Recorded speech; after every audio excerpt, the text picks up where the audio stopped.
ಯಲ್ಲಾಪುರ ತಾಲೂಕಿನ ಅರಬೈಲಘಟ್ಟದಲ್ಲಿ ಹೊತ್ತಿ ಉರಿದ ethanol tanker. ಈ ಕುರಿತು ಜನವರಿ 31ರಂದು ರಾತ್ರಿ ಸುಮಾರು 8:30ಕ್ಕೆ ಮಾಹಿತಿ ಲಭ್ಯವಾಗಿದೆ. ಅರಬೈಲಘಟ್ಟದಲ್ಲಿ ಎಸ್ ಆಕಾರದ ತಿರುವಿನ ಸಮೀಪ ಟ್ಯಾಂಕರ್ ಚಾಲಕ ಅತಿ ವೇಗ ಹಾಗೂ ನಿರ್ಲಕ್ಷ್ಯತನದಿಂದ ಟ್ಯಾಂಕರ್ ಚಲಾಯಿಸಿಕೊಂಡು ಬಂದು ಡಿವೈಡರ್ಗೆ ಡಿಕ್ಕಿಯಾದ ಪರಿಣಾಮ ಬೆಂಕಿ ಹೊತ್ತಿಕೊಂಡು ಉರಿದಿದೆ. ಲಾರಿ ಮಾಲಕನಿಗೆ ಹಾನಿಯಾಗಿದ್ದು, ಚಾಲಕನ ಮೇಲೆ ದೂರು ದಾಖಲಿಸಿದ್ದಾರೆ. ಆರೋಪಿ ವಿಜಯಪುರದ ಶಿವಾನಂದ ಬಿರಾದರ್ ಅತಿವೇಗ ಹಾಗೂ ನಿರ್ಲಕ್ಷ್ಯತನದಿಂದ ಲಾರಿ ಚಲಾಯಿಸಿಕೊಂಡು ಬಂದು ಲಾರಿ ಪಲ್ಟಿಯಾಗಿದ್ದು, ಅದರಲ್ಲಿದ್ದ ಎಥೆನಾಲ್ಗೆ ಬೆಂಕಿ ಹೊತ್ತಿಕೊಂಡು ಲಾರಿ ಸುಟ್ಟು ಹೋಗಿದೆ.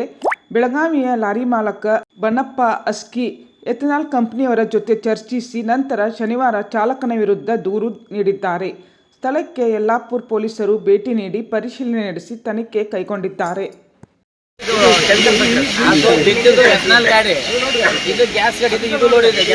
ಡ್ರೈವರ್ ಯಾರಲ್ಲ ಇಲ್ಲಿ? ಈ ಕಡೆ ಬರಬಾರ್ದು, ಈ ಕಡೆ ಬಂದ್ರೆ ಈ ಗಾಡಿ